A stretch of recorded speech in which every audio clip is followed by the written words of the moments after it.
together to be able to worship you, to show our love to you and to our brothers and sisters. Lord, we ask your Spirit to be here with us, Lord, as you show us that you are our Father and we are your children, Lord. Thank you for saving us. Thank you for sending Jesus, your Son, to die for us on the cross, to forgive our sins, and to bless us with eternal life. We thank you, Lord, for clothing us with His righteousness, so that we will have the confidence to come to you, Lord, in prayer and in worship, Lord. Lord, as we continue to worship you with our presence, with our songs, with our prayers, and with our attention, Lord, we pray that you will cleanse us, Lord. Lord, we love you and we truly want to obey you, but since we are still sinners, Lord, we are still in the flesh. We often displease you, Lord, and show our disobedience, Lord. We ask for forgiveness for everything that we have thought of, that the things we have done and things we have spoken, Lord, that are not pleasing to you, Lord. We ask your forgiveness for all of these things, so that you can prepare us and make us ready, Lord, as we come to you in worship, Lord, as a community. And Lord, we continue to pray for everyone who is here today. We thank you for their effort. We thank you for their talent. We thank you for everyone who will worship you with their songs, the worship team, the person assigned the scripture, and we ask your Holy Spirit, Lord, to be with our dear Pastor Panit, who will give your message today. Lord, we pray that you will hold him by the hand, be with him, Lord, and put the words in his mouth, so that he will be able to convey your message, Lord, completely, correctly, and truthfully, Lord. And Lord, we ask you to remove all the barriers that will hinder our understanding, and we ask for your wisdom, the wisdom that comes from your Holy Spirit, so that we will be able to understand everything, Lord, that you will reveal to us, and we will remember it, so that we will be able to apply it in our daily lives, put these things into action, Lord, in our daily lives.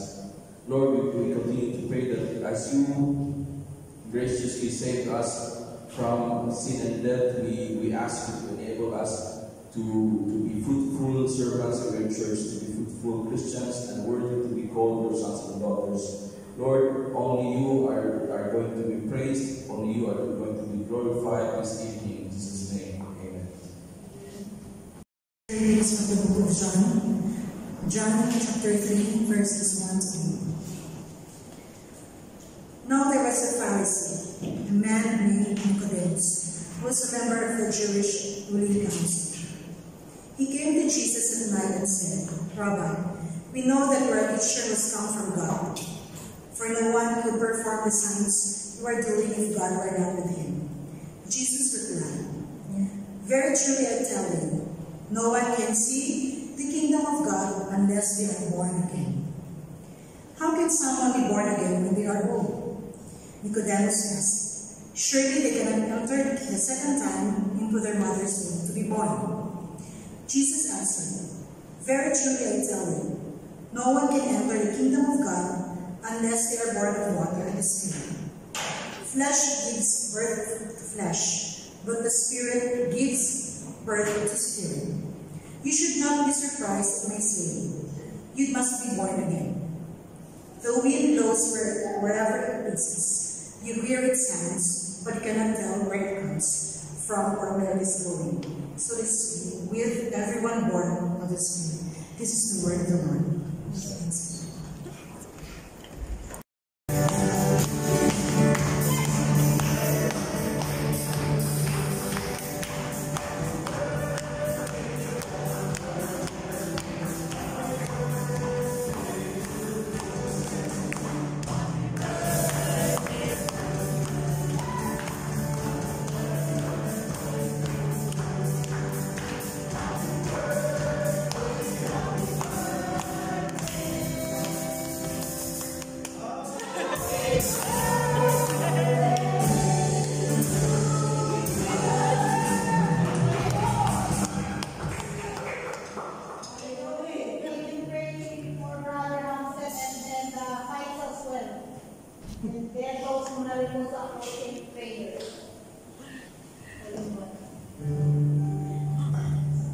Christian.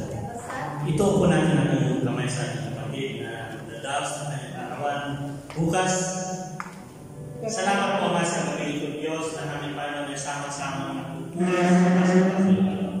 Lord, salamat po sa buhay ng ating kapatid na si Brother Ansel na kung saan siya ay naglaan ng kanyang buhay kung ikaw ay kanyang pagkikurapan. Lord, bukas ay dadagdagan na naman ang kanyang dahil Panginoon, subalit dahil sa iyong mga biyaya sa kanyang buhay, ay patuloy mo siyang pinapatatag, Panginoon, at higit sa Lord, ginagamit mo, Ama, sa iyong ministeryo, Diyos. Salamat po, Ama, sa kanyang buhay, maging ang kanyang mga plano sa buhay para na alam po namin na ikaw ang siya magbibigyan ng katuparan ng lahat ito, Panginoon. Kaya, Ama, salamat po, Diyos, sa buhay niya, sa kanyang pamilya, na sila, Panginoon, ay patuloy na nagpapagamit sa iyong masaganang masaganang. Kaya patuloy namin nagkakatiwala ang anak mo ito Panginoon sa iyong mapagpalang kamay. Namin itinataas sa iyo Panginoon lahat Panginoon ng kanyang mga naisin sa buhay, mga plano Panginoon, kayo ang siya magbigay ng katugunan at katuparan namin ito Panginoon upang malubos ang kanyang kalagalan sapagkat pangako mo sa iyong mga na patuloy na tumutugon sa iyong panawagan naman mga blessings Panginoon na nagkakaroon mo sa kanya ng Diyos na maging kami Panginoon ay nakikinabang din para sa mga blessings na nagkakaroon mo sa kanya at siya ay ito ay willing na i-share niya Panginoon sa kanya sa mga anak mong Diyos. Kaya Ama, patuloy Diyos, ikaw ang siyang papapurihan hinaas sa buhay ng aming kapatid at sa dalawin ng Diyos. Ang aming papuri, pasalamat natin sa tanging pangalan ng Jesus. Amen. Salamat po Diyos sa mga kaloob na aming naligong Panginoon sa iyo ang kayo ang siyang pinapunan ng lahat ng mga biyaya ng Diyos. Pagpalain ng Panginoon at higit sa Diyos sa tao na magpahawak sa sarapin ito naway magana naman sa ikawalhati ng dakilang pangalan at para sa ikabuunlad pa sa iyong gawain sa lugar na ito Diyos. Salamat Panginoon isa Lord sa mga nagkaloob sa mga biyaya nito na nagmumula sa iyo na kami Panginoon na naniniwala at nagtitiwala Panginoon na kayo ang siyang source of blessings na ito Panginoon. Kaya maging sa mga trabaho namin na pinagkaloob sa bawat sa bilang daluyan na yung pagpapalakan mo ang bawat isa pa sa mga panya na aming pinapasukan at patuloy Lord na kayo ang siyang magpala sa bawat isa. Naman, ang patuloy Diyos, pinataas po namin ang sarapin ito na natin kung paano sa iyong kaluwalhatian at karapat-dapat na kayo ang siyang tumugat ng ating ito. Salamat po Diyos, pinupuri na sa pangalan ng Jesus. Amen. Tunay na po Panginoon na kayo ang siyang kasama po namin sa buong worship service ito Diyos. Lord, lalabas kami sa lugar nito Panginoon, dala-dala ng kapayapaan, kagalakan, ang blessings na pinangako mo sa bawat sa amin, Panginoon. Tunay mo, Lord, na kayo ang siyang binagbulan ng lahat ng ito, Panginoon. Magmula, Panginoon, nung tanggapin ka namin, Panginoon Jesus, bilang Panginoon at sariling tagapagligtas. At patuloy mo kami pinapaging banal, Panginoon, sa pamamagitan ng iyong salita. At patuloy, Lord, na kayo ang siyang nagbigay ng seryo sa bawat sa amin sa pamamagitan ng iyong banal na Espiritu, Panginoon. Kaya kami naman ay patuloy na lalakad sa mundong ibabaw at hanggang sa iyong pagbabalik Panginoon, makita nawa Panginoon, madagdagan mo kami Panginoon na gumagawa sa iyong basan at patuloy Lord na ikaw ang aming tinataas at sinasamba Panginoon. Ama, muli, tanggapin mo ang pinakamataas na papuri, pagdakila, pasasalamat mula sa iyong mga anak Panginoon at ang lahat ng pinagpalan ng Diyos ay magsasabi ko ng Amen and Amen.